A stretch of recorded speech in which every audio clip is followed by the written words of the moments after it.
I'll never forget the night the stiletto shoes started walking on their own. It was around midnight, and we were all trying to sleep in the dormitory. But something wasn't right. There was this sound, like someone was walking down the hall in heels. At first I thought it was one of the senior girls playing around, but when I peeked out of my bed, there was nobody there. Only the sound. The noise echoed, bouncing off the walls, louder and louder. I should have stayed under the covers. I should have ignored it. But curiosity got the best of me. My name is Tola, and I was in SS too at the time. We attended a boarding school somewhere in the southwest of Nigeria, and we had all heard stories about the place. You know how it is in boarding school, ghost stories, things to scare the juniors. But this was different.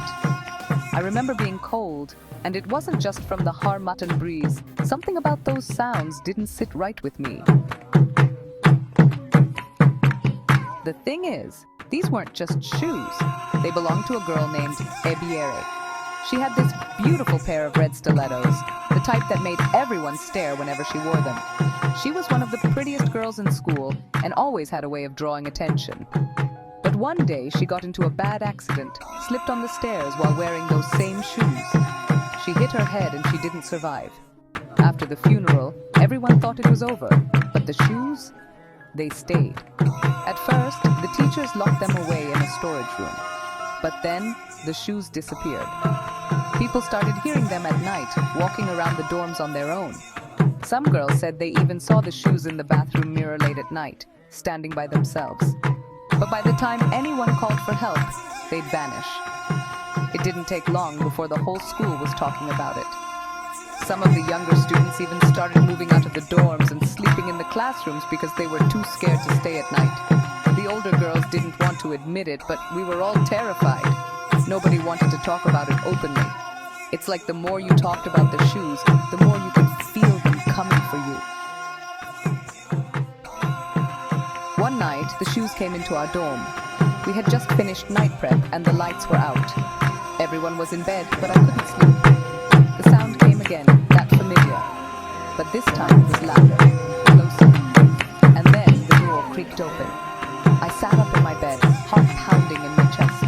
The shoes walked right in. They were real. 2 red stilettos, just as I'd remembered them. There was no one wearing them. They moved by themselves, one step at a time. And then they stopped, right in the middle of the room, just standing there, as if waiting for something. I couldn't breathe. I couldn't move. All the girls in the dorm were frozen. Some of them had pulled their blankets over their heads, but I couldn't look away. The shoes just stood there, silently taunting us. That's when we heard it. A whisper.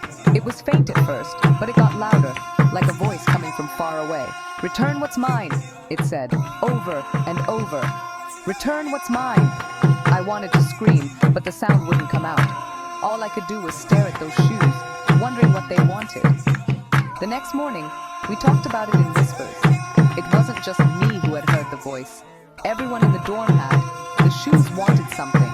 We just didn't know what. Some of the girls thought it was Ebiere's spirit still tied to the shoes.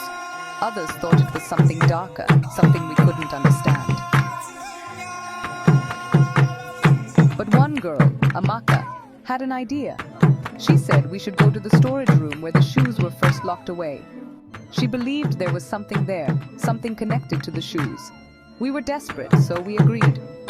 That night, we snuck out and went to the storage room. The place was old, dusty, and full of forgotten things. We searched through the shelves, looking for anything that might help us. And then we found it. A small, torn photo of Ebiere tucked into one of the shoeboxes. It was old, wrinkled, like it had been hidden there for a long time. Amaka said we had to burn the picture. At first, it seemed ridiculous, but we were so scared we were willing to try anything.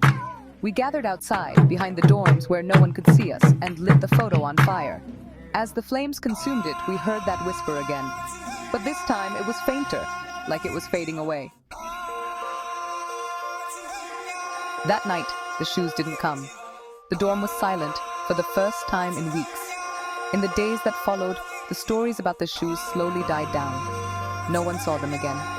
It was like they had disappeared for good. But none of us could shake the feeling that they were still out there, somewhere, waiting.